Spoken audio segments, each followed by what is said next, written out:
COVID obviously affected everyone around the world in different ways, and I think for us it was a challenge. Guys from around the whole world, to get them here and to get them together was a challenge in itself. But I think once we got here, we quarantined, we were able to see the field. I think it became a blessing in disguise, where we were able to use that time to really start to build and develop our team and build some cohesiveness.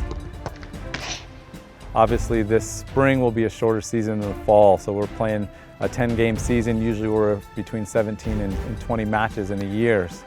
Having less games is not as ideal.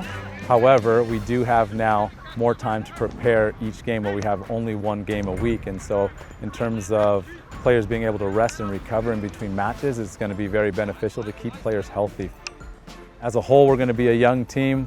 We brought in a big class this year, 10 or 11 new players, but all who have experience at a very high level in their youth career.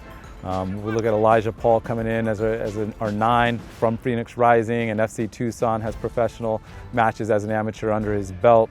We have Nonso Ademabua that will pair up next to him, from Nigeria originally, someone that is very technically gifted and also has the ability to make the final play.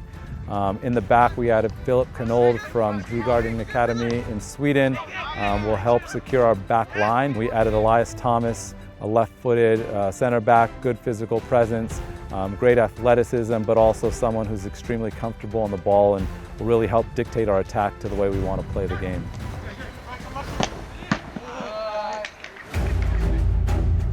In the fall, we didn't have the whole group. It was interesting, depending on what was going on around the world and travel restrictions. We were able to bring probably a quarter of that group in the fall, and it was great to have them. We have a player like Kevin Lowe coming in as a junior college transfer from Yavapai University, played at the Portland Timbers Academy.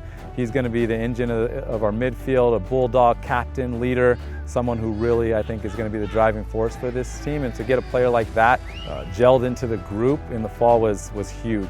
We still have Ruben Stiver, who knows what it's like to win a conference championship. So to have someone like him leading us from the back, I think is going to be very, very important for us in terms of the success of our group moving forward.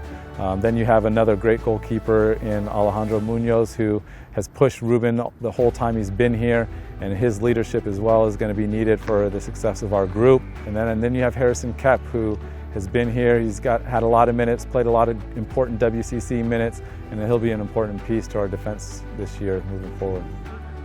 I think a big emphasis has been on putting the guy next to you first, and that's what these players have had to do. We talk about family and what that means. Forget about me, I love you. And I think that team buy-in is going to be, for us, what's most important, what we want to really see the guys take away after this fall. I think they've had to do that from the beginning. When you look at how they had to come and in quarantine, be very unselfish in terms of not being able to go and live their normal lives so that the program can continue to function and move forward and we cannot be shut down, I think has been an example of them taking ownership of that unselfish mentality. And so for us, we want to continue to see that progress and develop, and the group come together where they put the program first before themselves.